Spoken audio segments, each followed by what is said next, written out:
Welcome back to clean news Rajasthan. चलिए देखते हैं राजस्थान की 15 फटाफट बड़ी खबरों को। सचिन पायलट के मन में है खुशी और चेहरे पर मुस्कान।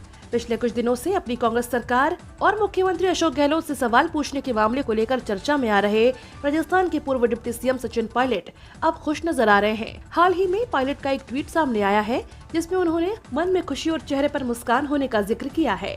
दरअसल इस मामले को लेकर राजस्थान सरकार के कैबिनेट मंत्री प्रताप सिंह खाचरियावास ने भी सचिन का समर्थन करते हुए कहा, सचिन कांग्रेस पार्टी के एसेट हैं और उनको सवाल पूछने का पूरा हक है।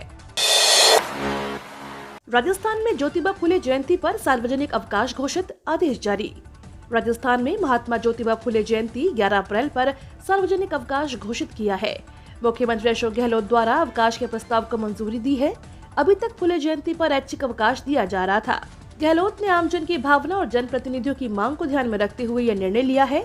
महिला एवं बाल विकास मंत्री ममता भूपेश, राष्ट्रीय फुले ब्रिगेड टीम, राजस्थान के प्रदेशाध्यक्ष दिनेश कुमार सैनी, नागौर परबतसर से लोकेश मालाकार सहित विभिन्न सामाजिक संगठनों और जनप्रतिनिधियों ने सार्वजनिक अवकाश घोषित करने की समझद मांग की थी। राजस्थान में झुलसाने वाली गर्मी। राजस्थान में गर्मी धीरे धीरे जोर पकड़ रही है। बीते 48 घंटों में अधिकतम तापमान 2 से 3 डिग्री सेल्सियस की बढ़ोतरी दर्ज की गई है। बीते 24 घंटों में अधिकतम तापमान बांसवाड़ा में 40 डिग्री सेल्सियस दर्ज हुआ है। इसके अलावा बाड़मेर में अधिकतम तापमान 39 डिग्री, जालौर में 39 डिग्री, फलौती में 38 डिग्री और पलानी में 37 डिग्री दर्ज हुआ है।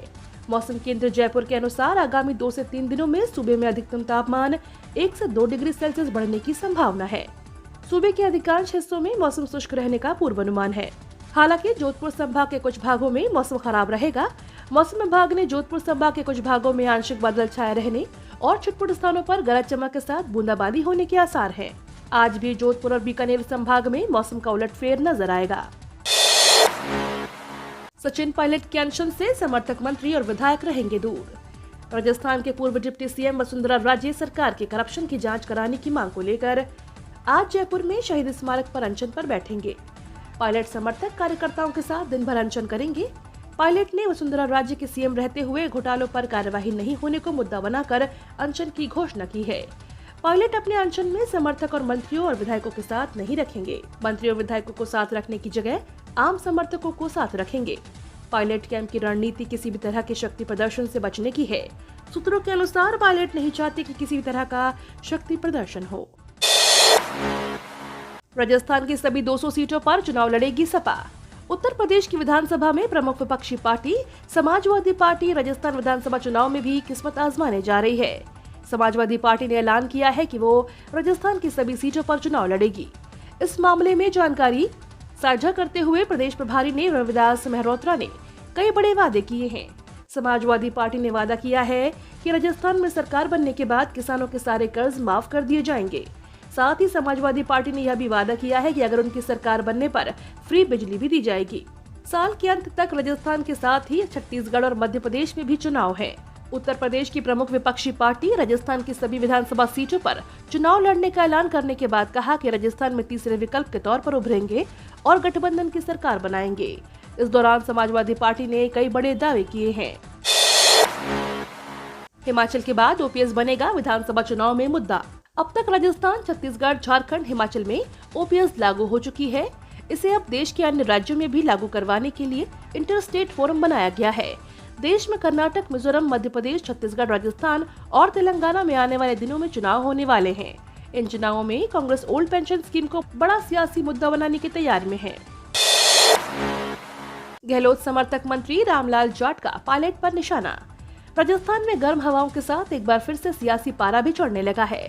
पूर्व डिप्टी सीएम सचिन पायलट मंगलवार को अपनी ही सरकार के खिलाफ अनशन पर बैठेंगे। इससे पहले अशोक गहलोत कैंप के माने जाने वाले मंत्री रामलाल जाट ने सचिन पायलट को आड़े हाथों लिया है। जाट ने कहा कि हमारे मेवाड़ में कहावत है कि जब भैंस ब्याती है तो पाड़े की कमर पहले फटती है। राजस्व मंत्री रामलाल जाट ने कहा कि अब हम चुनाव में जा रहे हैं, ऐसे में कई बयान आएंगे। अशोक गहलोत की सरकार पारदर्शी है। माइंस के लिए ऑक्शन पॉलिसी गहलोत सरकार ही लाई। अगर भ्रष्टाचार के किसी मामले की जांच की मांग है तो जांच करवा ली जाएगी। साथ ही रामलाल जाट ने यह भी कहा कि काली कोठरी में रहकर जिस पर काला दाग नहीं लगे उसका नाम अशोक गहलोत है। लहसुन की बम्पर पैदावार, घर बैठे हो रही बिक्री, मिल रहे अच्छे दाम। प्याज, टमाटर और हरी मिर्च की पैदावार का हब माने जाने वाले संधू माता के आसपास के क्षेत्रों के खलिहान इन दिनों लहसुन की फसल से महक रहे हैं। करीब 12 गाँव में बम्पर फसल हुई है। फसल की गुणवत्ता भी अच्छी है, जिसको खरीदने के लिए खेतों तक व्यापारी और अन्य खरीदार पहुंच रहे हैं। अच्छे दाम मिलने से किसानों के चेहरे पर रौनक है। क्षेत्र के चित्रोटी, बड़ा भोजा, शिवगढ़, राजपुरा, चांदपुरा, राजीकावास आदि गांव में लहसुन की अच्छी पैदावार हुई है। सुंदा क्षेत्र में मीठा पानी और दोमट मिट्टी जमीन लहसुन की पैदावार के लिए उपयुक्त है। मेवाड़ में बीजेपी को धार देने के लिए जमीन पर उतरे सीपी जोशी। राजस्थान विधानसभा चुनाव को लेकर बीजेपी ने तैयारियां शुरू कर दी हैं। इसी कड़ी में बीजेपी की गढ़ कहे जाने वाले 28 सीटों के मेवाड़ क्षेत्र में साख मजबूत करने के लिए पार्टी के प्रदेश अध्यक्ष सीपी जोशी बूथ स्तर पर पदाधिकारियों से बैठक कर रहे हैं। सीपी जोशी ने सोमवार को उदयपुर, राजसमंद का दौरा किया। इस दौरान उन्होंने गुलाब चंद कटारिया से मुलाकात की और राजनीतिक मुद्दों पर चर्चा की। राजस्थान में इस शहर को जिला बनाने की मांग तेज, बाजार बंद, लोग सड़कों पर। हिंडौन को जिला बनाने की मांग को लेकर चल रहे जन आंदोलन के तहत सोमवार को शहर के बाजार बंद रहे। तहसील क्षेत्र के थोक व्यापारियों से लेकर खुदरा दुकानदार भी जनसभा में शामिल हुए। इस दौरान स्थानीय लोगों ने एकमत से हिंडौन को जिला बनाने, सुरौट व श्री महावीर जी को नगर पालिका का दर्जा देने और महू को तहसील बनाने की मांग रखी।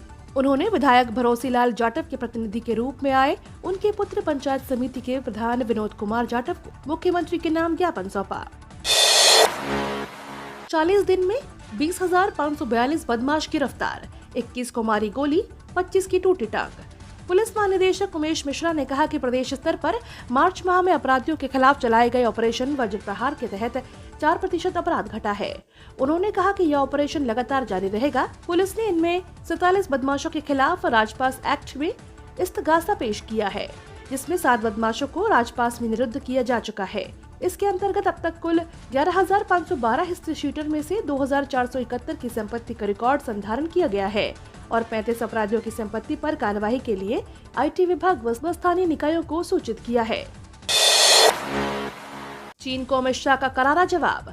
गृह मंत्री अमित शाह ने एक कार्यक्रम को संबोधित करते हुए चीन को करारा जवाब दिया। शाह ने कहा कि हमारी जमीन की तरफ कोई आंख उठाकर भी नहीं देख सकता। सैनिकों के पराक्रम से हमारी सीमाएं सुरक्षित हैं। देश की सुई की नोक जितनी जमीन भी कोई नहीं ले सकता। आपको बता दें, चीन ने अमित शाह के दौरे पर एतराज जताया था। बेरोजगारों के लिए बड़ी खबर, 203 को मिलेगी नियुक्ति।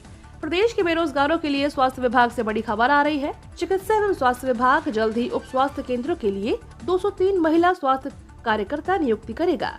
इसके लिए नए पद को स्वीकृत कर दिया है। इन पदों की भर्ती के लिए भर्ती प्रक्रिया इस साल मई अंत तक शुरू की जा सकती है। चिकित्सा मंत्री प्रसादी लाल मीणा ने बताया कि प्रदेश में 203 नए उप स्वास्थ्य केंद्र खोले जा रहे हैं। ऐसे में बेहतर चिकित्सा व्यवस्था के लिए यह नियुक्ति की जा रही है। DA को लेकर आई बड़ी खुशखबरी, इस दिन 50% होगा महंगाई भत्ता। केंद्रीय कर्मचारियों के लिए बड़ी खुशखबरी आ रही है। केंद्र सरकार महंगाई भत्ते में बम्पर इजाफा करने जा रही है, जिसके बाद से कर्मचारियों को मिलने वाले DA पर 42% से बढ़ाकर 50% हो जाएगा। जी हाँ, इससे केंद्रीय कर्मचारियों की सैलरी में हर महीने करीब 9,000 रुपए का सीधा इजाफा होगा। सरकार की तरफ से साल में 2 बार महंगाई भत्ते में इजाफा किया जाता है। मार्च में ही सरकार ने कर्मचारियों के DA को 4% बढ़ाया है। चार धाम यात्रा 2023 पर तीर्थ यात्री हो सकते हैं परेशान। चार धाम यात्रा रजिस्ट्रेशन 2023 करा चुके तीर्थ यात्रियों को सफर के दौरान टेंशन हो सकती है। दिल्ली NCR, यूपी सहित देश विदेश से चार धाम पर जा रहे तीर्थ यात्रियों के लिए खबर बहुत ही जरूरी है। चार धाम यात्रा शुरू होने के लिए महज 10 दिन का समय शेष रह गया है। केदारनाथ, बद्रीनाथ, यमुनोत्री हाईवे तीर्थ यात्रियों को टेंशन दे सकता है। इसके बावजूद चार धाम यात्रा व्यवस्थाएं अभी तक पटरी पर नहीं उतर पाई हैं। सफर के दौरान इस यात्रा रूट पर तीर्थ यात्रियों को परेशानियों का सामना करना पड़ सकता है।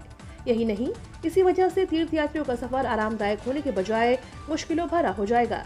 हालांकि प्रशासन का दावा है, चार धाम यात्रा शुरू होने से पहले सभी कार्यों को पूरा कर लिया जाएगा। ये तो थी राजस्थान की बड़ी खबरें। रोजाना सबसे पहले अपडेट पाने के लिए क्लीन न्यूज राजस्थान को अभी सब्सक्राइब करें।